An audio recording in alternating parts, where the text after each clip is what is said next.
Estar en la presencia de Dios es grato y maravilloso. Y este rato que compartimos juntos en este lugar, yo no sé si usted percibe, pero de pronto se convierte en un espacio lleno de la presencia de Dios.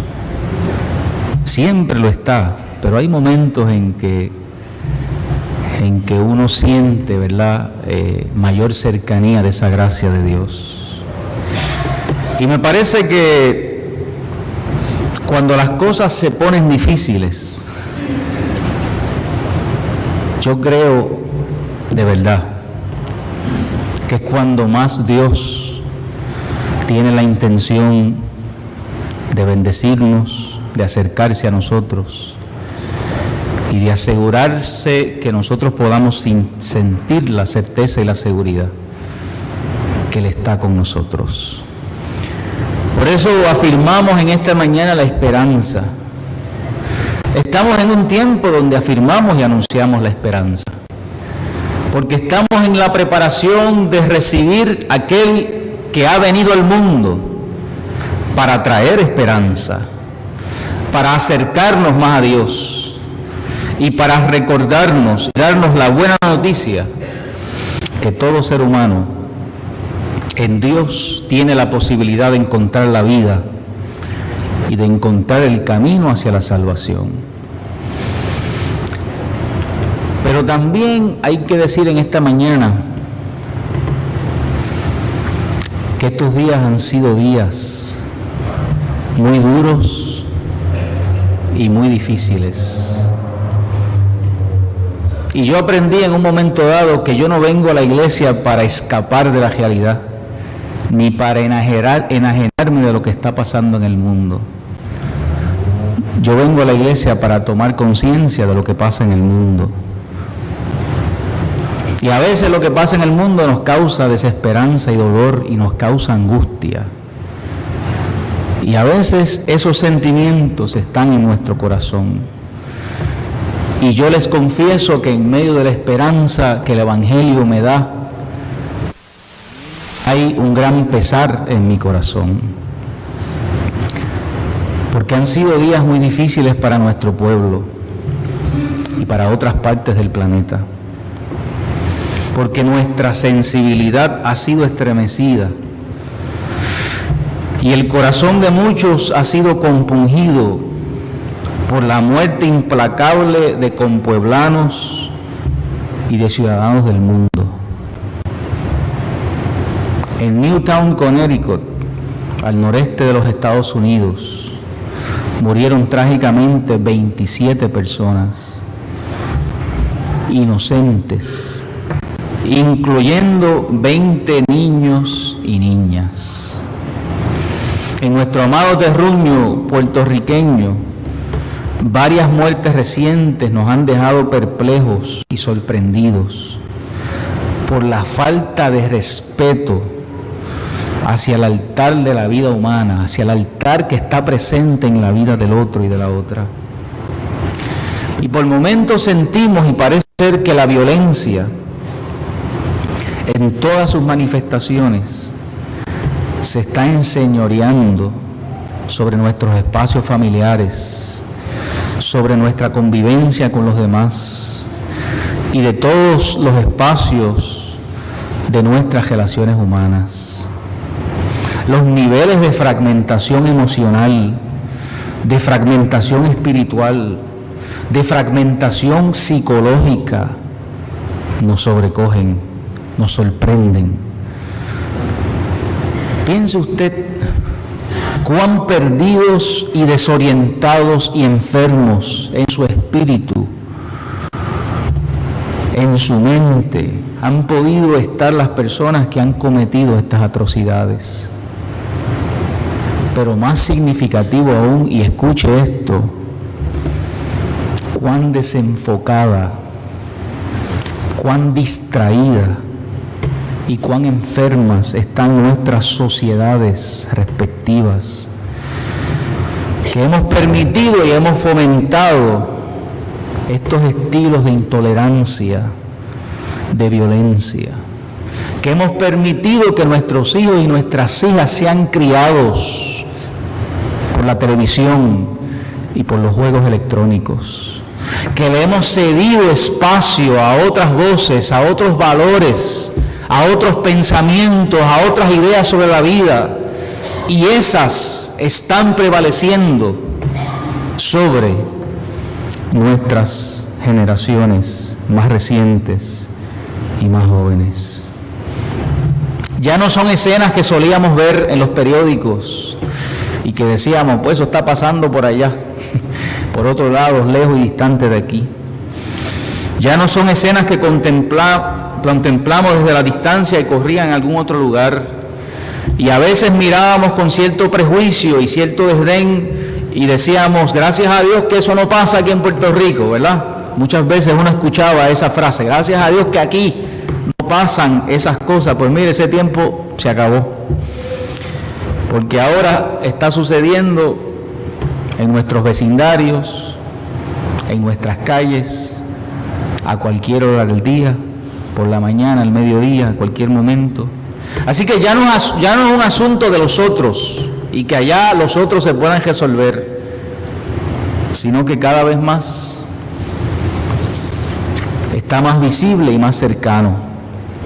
Son vecinos, son conocidos, son familiares, son personas de nuestras iglesias y víctimas, las víctimas de esta violencia irracional y despiadada. Y usted me perdone esta nota, pero la traigo cargada en mi corazón y quiero compartirla porque entiendo que el Evangelio nos sigue iluminando, porque entiendo que el Evangelio sigue siendo esperanza y el Evangelio sigue siendo luz para nuestra vida y para nuestras realidades quebrantadas y rotas, y sigo creyendo que en Cristo hay esperanza y sigo creyendo que en la palabra de Dios hay esperanza. Y por eso estoy parado aquí al frente en esta mañana y no estoy llorando encerrado en mi cuarto, porque sigo creyendo que en la venida y la llegada del Salvador al mundo hay esperanza para la humanidad. Bendito el nombre del Señor. Pero el Evangelio en esta mañana nos confronta y nos desafía. Y el Evangelio puede ser por momentos una cosa dulce y suave y linda y nice, y siempre nos gusta cuando es así, pero el Evangelio en ocasiones puede ser también confrontación, puede ser desafío, y el Evangelio en esta mañana nos confronta con una pregunta, que es la pregunta ética de todos los tiempos: ¿qué debemos hacer? Porque algo tenemos que hacer. Porque anticipar la llegada del Señor implica que algo hay que hacer. Porque no podemos quedarnos de brazos cruzados ante la realidad que nos arropa. ¿Qué debemos hacer? Cuando se trata de estar frente a circunstancias como esta que describimos ahora, cuando se trata de estar frente a Dios, o frente de algún otro asunto inminente de la vida, como la enfermedad o como la proximidad de la muerte, todos nos preguntamos, ¿qué debemos hacer? Y esa pregunta tiene un componente ético. En otras palabras, tiene que ver con cuál es la acción más apropiada y correcta frente a esta situación que estamos viviendo. ¿O cuál es la reacción y la respuesta más apropiada y correcta frente a aquello que sentimos que se aproxima? ¿Qué debemos hacer? Sabemos que lo ético busca lo que es correcto, y siempre lo ético y las decisiones que se hacen desde la ética nos confronta con nuestros valores y nos confronta con nuestras creencias. El joven rico le preguntó a Jesús, ¿qué debo hacer para ser salvo, para tener la vida eterna? Nicodemo también narra los evangelios que a altas horas de la noche, para que nadie lo viera, se acercó a Jesús y le preguntó a Jesús, ¿qué debo hacer para poder alcanzar la vida eterna. Todos queremos saber si estamos actuando correctamente. Todos queremos saber si lo que hacemos lo hacemos de manera apropiada. Todos quisiéramos tener la fórmula, quisiéramos tener la receta, quisiéramos tener la manera de saber exactamente cómo debemos responder. Sin embargo, déjeme decirle en esta mañana que ante ese deseo que todos tenemos de saber qué hacer, hay gente que se aprovecha y hay gente que se pasa dando recetas. Los 7 pasos para el éxito de la vida, los 15 pasos para el crecimiento espiritual, los 25 pasos para ser una persona próspera, los 38 pasos para lo que... Ahí usted lo busca y están por ahí. Y es casi como un recetario, ¿verdad? Si usted hace esto y esto y lo otro, pues eso le va a garantizar que usted va a tener crecimiento, desarrollo en su vida. Pues mire, cuando yo voy a los evangelios, me doy cuenta de que Jesús no daba recetas así, prefabricadas, ni le estaba tratando de resolver con simplezas la vida de la gente.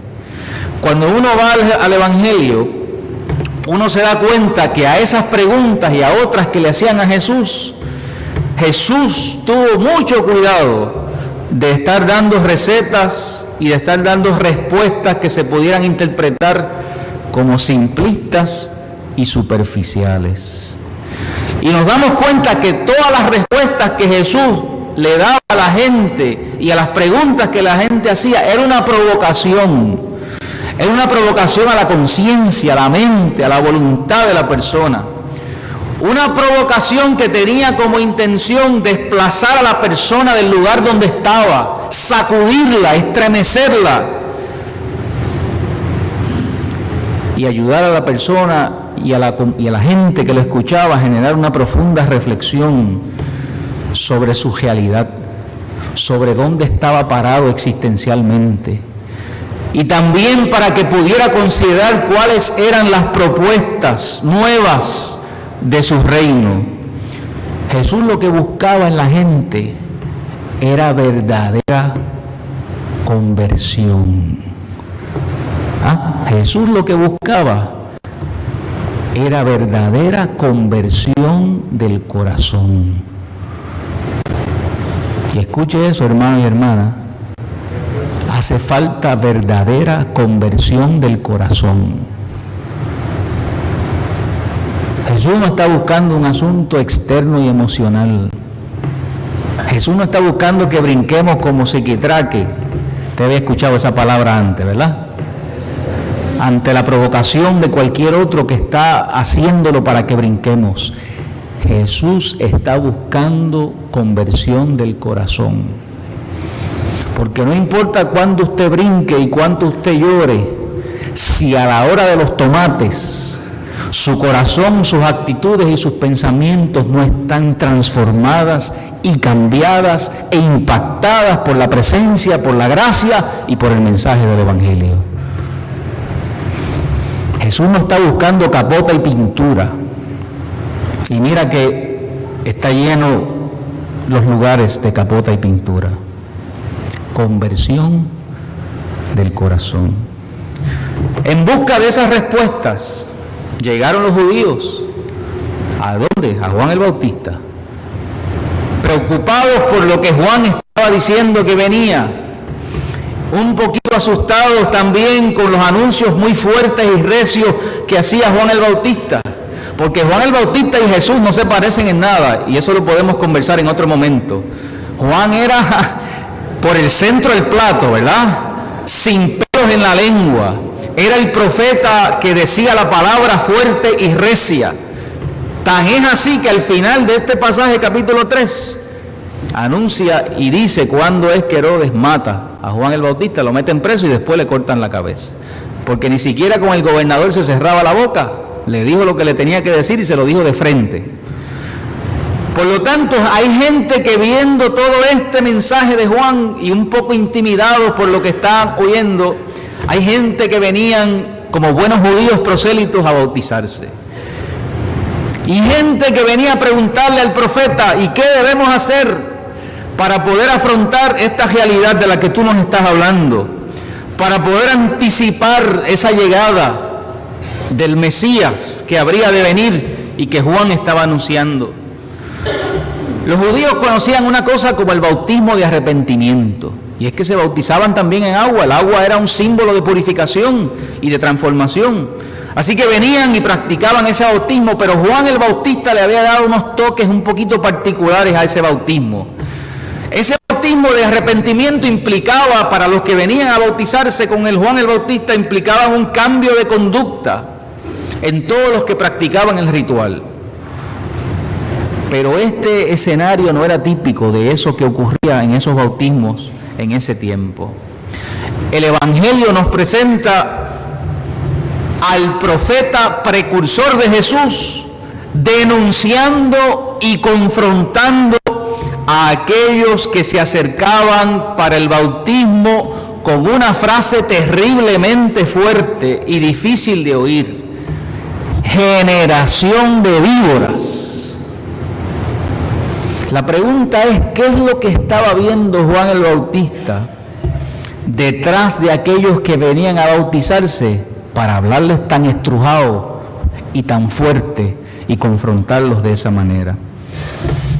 El ministerio de Juan el Bautista era un ministerio de confrontación, muy distinto a Jesús en muchos sentidos.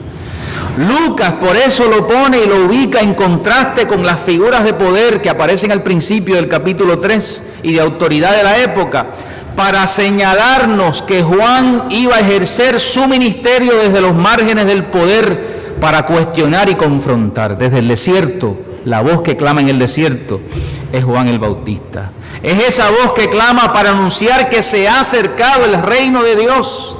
Y como anticipación de ese reino se debe estar preparado para recibir al que vendrá, al que habría de venir.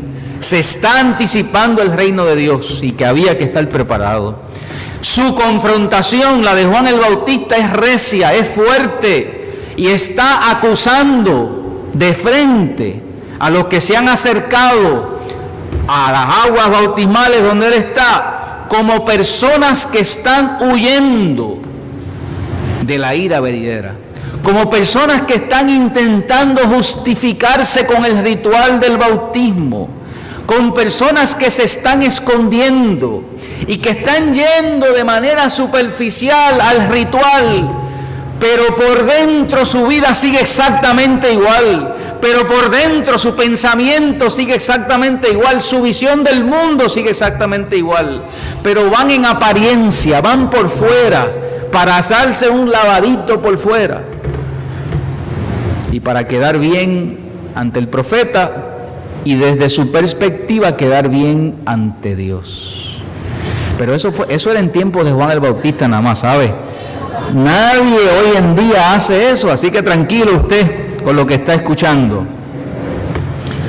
Estas son gente que se estaban acercando, buscando de manera superficial el favor de Dios, sin que hubiera verdaderas intenciones de conversión y de cambio al interior de su vida.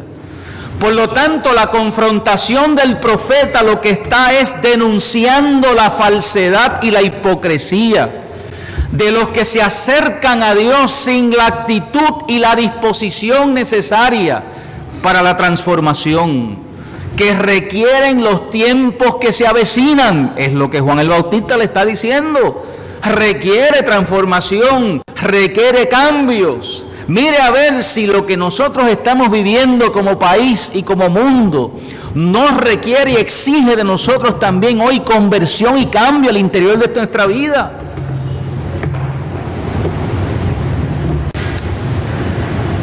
Por lo tanto, no es el ritual, no es el agua, ni es la religiosidad vacía que busca a Dios, sino las acciones que demuestran conversión y cambio de conciencia. Es lo que hacemos, es cómo conducimos nuestra vida, es nuestro comportamiento, es nuestra conducta. Por eso Juan le dice a esta multitud que le oye, demuestren frutos dignos de arrepentimiento, y fruto no es otra cosa que las acciones. Porque uno puede esconder sus verdaderas intenciones ante los demás, pero no las puede esconder delante de Dios. Y tampoco la puede esconder de la conducta, porque aflora realmente en nosotros lo que hay en nuestro corazón y en nuestra mente. Y el profeta denuncia esa falsedad. En esta multitud que se acercaba para bautizarse, en sus creencias y en sus valores, habían justificaciones que impedían un verdadero arrepentimiento y cambio de conducta. Por eso decía Juan el Bautista, y no comencéis ahora a decir dentro de vosotros mismos, lo tiene ahí en el texto, ¿verdad? Esas conversaciones al interior que nosotros mismos nos tenemos y hacemos, donde nos pasamos la mano a nosotros mismos, donde justificamos nuestras acciones, donde justificamos nuestras faltas de compromiso, donde justificamos lo que hacemos y lo que no podemos hacer. Todas esas conversaciones que uno tiene con uno mismo, para uno mismo poder estar tranquilo con su propia conciencia, la tenían aquellos que se acercaban en la multitud. Y esa es una contradicción en la que todos participamos. Por un lado preguntamos qué debemos hacer. Por un lado disponemos nuestra vida preguntándonos qué debemos hacer. Y por otro lado andamos con nuestras justificaciones, con nuestras ideas preconcebidas, con nuestro libreto personal, que ya no lo sabemos de memoria, con los pensamientos internos que nos impiden un verdadero cambio. Y vivimos en esa contradicción. Esas justificaciones de la multitud venían con un empaque muy bonito, porque era un empaque religioso. Los empaques religiosos son bonitos, porque entonces cuando eran confrontados por el profeta, decían, no, pues si nosotros somos hijos de Abraham, ¿verdad? Y él mismo lo dice. Pensando ustedes que por ser hijos de Abraham, pensando ustedes porque tienen ya algo adelantado y ganado ante Dios, pensando porque tienen alguna herencia que les permite pasar este momento, Juan le dice en palabras puertorriqueñas, no se vistan que no van. No es la forma y no es la manera. Se apoyaban y recostaban de las bendiciones y las promesas del pasado, pero mantenían sin alterar su conducta y su entendimiento de la realidad. Y vuelvo y les digo, hermano, si no hay cambios ahí, de nada vale lo otro. Las dos cosas vienen juntas y frente a Dios tienen que venir juntas. Juan el Bautista anticipa la llegada del reino de Dios, anuncio esperanzador para el pueblo judío que a él se acercaba. Y a la hora de responderle a ese pueblo qué deben hacer, y a la hora de la gente venir ante él para preguntarle qué debemos hacer, miren las respuestas que da Juan el Bautista. Comparte lo que tienes con los demás. Y el que tiene hambre, comparte también alimento y comida. Para aquellos que estaban esperando respuestas más complicadas que esa, para aquellos que hubieran esperado que Juan le hubiese dicho, ponétase en 7 días de ayuno o enciérrese en un monte hasta que reciba una revelación especial, el profeta le baja y le dice, comparte lo que tienes con el que no tiene. Comparte tu alimento con aquel que no lo tiene. Lo que está diciendo el Evangelio de Lucas es que nos tiene que preocupar la vida de otras personas. Que el valor de la vida humana es un asunto de la fe y de la ética cristiana. Que el defender el valor, el derecho y la dignidad del ser humano es un asunto de la vida, de la fe y de la ética cristiana. No hay tal cosa como decir que la necesidad de otro es un asunto de otros. No hay tal cosa como decir que la necesidad y la miseria de algunos es un asunto que deben atender otros. Ese es el asunto que tiene que atender el pueblo de Dios. Ese es el asunto al cual Dios nos ha llamado. Si nosotros no defendemos el valor de la vida, si nosotros no hablamos de la importancia de defender y respetar el valor de la vida, ¿qué va a pasar? Va a pasar posiblemente las cosas que hemos visto que pasan. Que se ha perdido el respeto por la vida de otras personas.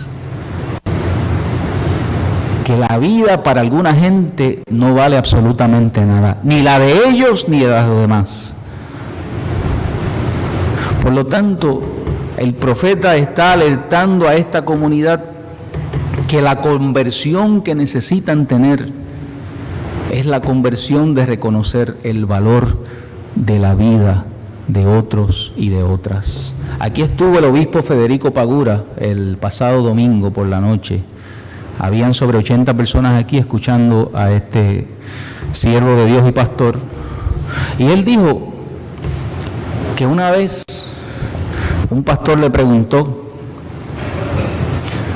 bueno, obispo, usted lo que dice en todas esas cosas que usted dice, que es que cuando uno se convierte es para convertir al mundo y es para transformar la realidad del mundo.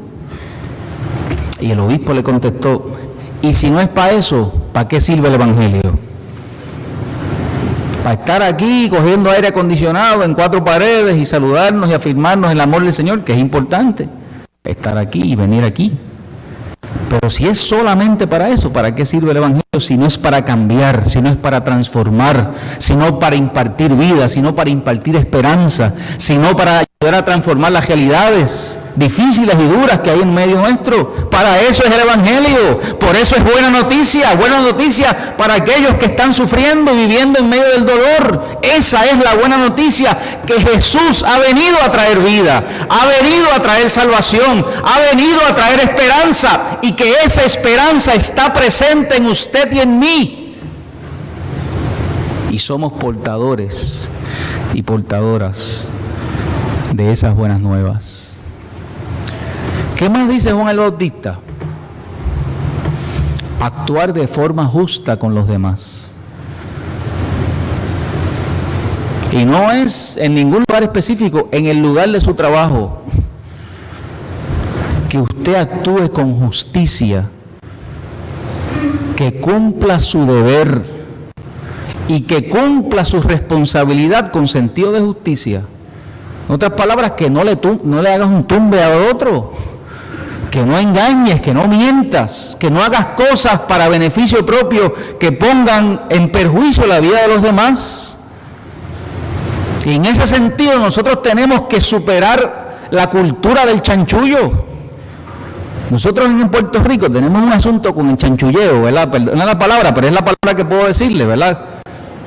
Como que hemos justificado ese asunto del chanchullo, ¿verdad? De estar haciendo cosas que a veces no están correctas, pero como todo el mundo las hace, nosotros también nos montamos en ese bote y lo hacemos también, faltando completamente a nuestra ética cristiana y a nuestra fe y a la experiencia de conversión que Dios exige en nosotros. Hay que actuar con justicia, con sentido de dignidad y de integridad en los espacios donde estamos. ¿Qué más dice Juan el Bautista? Le dije que era fuerte lo que Juan le dijo a esa gente, pero gracias a Dios que ninguno estamos en ese bote aquí en esta mañana. Ganarse la vida limpiamente, no hacer ganancias en perjuicio de los demás, ya se los mencioné. Conformarse con su salario, en este pasaje lo que implica es no levantar un falso testimonio, ni estar extorsionando a los demás a cambio de dinero. Una práctica muy típica para aquellos que menciona Juan el Bautista que vinieron a bautizarse. ¿Quiénes eran? Publicanos, que todos los días tenían oportunidades para robar y cobrarle de más a los que tenían que pagar, y por eso eran tan mal vistos por el pueblo, porque aparte de eso eran judíos también, nombrados a eso. ¿Y quiénes eran los otros? Los soldados. En otras palabras, que no utilizaran su poder para beneficiarse y sacarle y aprovecharse de los demás. ¿Qué es lo que está diciendo Juan el Bautista detrás de todo esto? Es que la verdadera conversión implica no actuar como aquellos y aquellas que están perjudicando al mundo, a la gente y a las relaciones humanas. Conversión implica dejar de actuar como ellos actúan, dejar de hacer lo que ellos y ellas hacen y comportarnos y conducirnos conforme a la ética del reino de Dios y a los valores del reino de Dios. Eso es conversión. Es cambio de pensamiento, es cambio de corazón, es cambio de énfasis, cambio en nuestra voluntad. La conversión es un cambio de conducta más que un cambio de ideas. Es la transformación de una situación vieja en una situación nueva. Y por eso el texto bíblico afirma aquello de que el que está en Cristo, nueva criatura es. Convertirse es actuar de manera evangélica. Actuar de manera evangélica, conforme al Evangelio. Y el Evangelio nos invita a una conversión al reino de Dios, que es reino presente, pero que es también reino que está en el futuro. Es convertirnos a ese futuro que Dios quiere, a ese futuro que Dios anhela para su creación, para el mundo, a ese futuro que Dios espera construir con nosotros. Es convertirnos a ese futuro. Eso es conversión. La tentación que todos tenemos es quedarnos en una búsqueda permanente. Hay quien siempre está buscando y nunca encuentra. Y busca aquí, y busca allá, y busca en todos lados, pero como que nunca encuentra. Pero está buscando. La tentación es estar toda la vida buscando y nunca encontrar. Y nunca realmente preguntarse qué es lo que debe hacer. Siempre estar buscando sin intenciones de encontrar respuestas verdaderas. Simplemente buscar por buscar.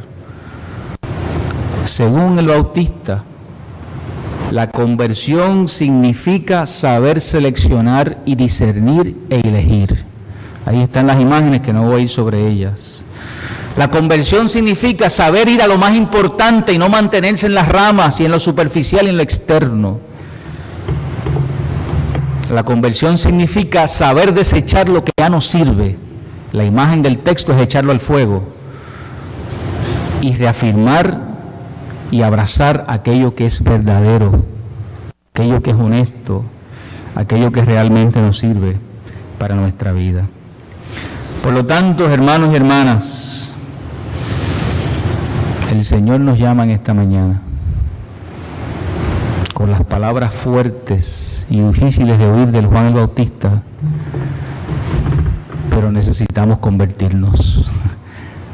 Necesitamos entrar en ese proceso de transformación y de cambio que Dios pide de nosotros. La mejor manera de recibir al niño Jesús no es con los árboles y nacimientos en su casa, que eso es bello, y yo los tengo en la mía. Es con conversión, arrepentimiento y cambio de conducta. Para que a ese espacio de nuestra vida pueda venir ese que ha de venir y pueda manifestarse en nosotros y podamos ayudar y con nuestra vida podamos hacer posible que las cosas terribles que estamos viviendo y pasando no tengan que suceder más y que nos sintamos responsables por la vida de otros y que actuemos justamente en los lugares donde estamos. El texto, y con esto termino, dice que la gente estaba a la expectativa al escuchar a Juan el Bautista. La gente está a la expectativa. La gente de nuestro pueblo están a la expectativa. Están esperando a ver qué es lo que va a pasar. Están esperando a ver qué es lo que va a suceder. Pero nosotros en esta mañana tenemos buenas noticias para ellos y para ellas. Y esa buena noticia es que Jesús es la razón de nuestra esperanza. Y que Jesús nos ha dicho que Él está con nosotros. Y que Jesús, volvemos a recordar, que ha venido a este mundo para traernos luz y esperanza. Y que Jesús también nos ha prometido que ha de regresar en gloria y con poder. Y que nosotros lo esperamos y confiamos algún día reinar con Él, cuando sea el día que nos toque reinar con Él. Pero en este momento nos toca convertirnos y hacer los cambios que el Señor espera de nosotros que hagamos. Cierre sus ojos para orar.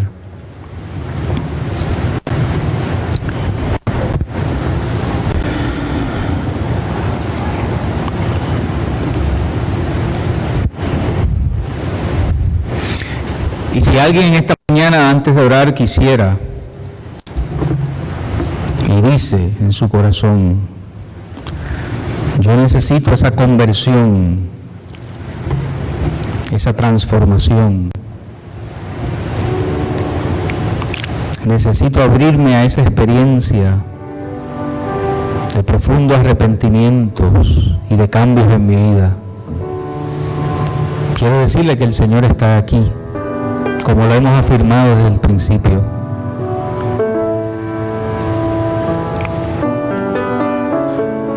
Y quiero no dejar pasar el momento para orar por alguna persona que estuviera en esa necesidad. Si es así, rápidamente le invito que se ponga de pie y que venga al altar, porque queremos orar un momento con usted antes de salir de este culto. ¿Alguien escucha o siente ese llamado del Señor en su corazón, en su mente, en su conciencia? ¿Alguien necesita, alguien más, responder al Señor y decirle: aquí estoy? Quiero dejar la superficialidad y entrar en la verdad profunda a la que tú me llamas y me invitas. ¿Alguien más? Pido a la hermana Aida Andino que me acompaña a ellos dos ahí en el altar para orar. Señor, gracias te damos en esta mañana por tu palabra, Señor. Es vida. Tu palabra es luz. Tu palabra es verdad. Y te pedimos en esta mañana y te pido, Señor, que tú bendigas a esta pareja que está aquí en el altar. Y que en la necesidad de su corazón y de su vida frente a ti, que tú la conoces, tú recibas, Señor, su plegaria, recibas, Señor, su decisión, su afirmación, lo que en este momento ellos han determinado delante de ti. Que tú les bendigas y les ayudes a vivir en esa experiencia de cambio y de renovación a la que tú nos llamas. Y que tu Espíritu Santo les dé la fuerza y la fortaleza para vivir su fe en tu nombre. En el nombre de Jesús oramos.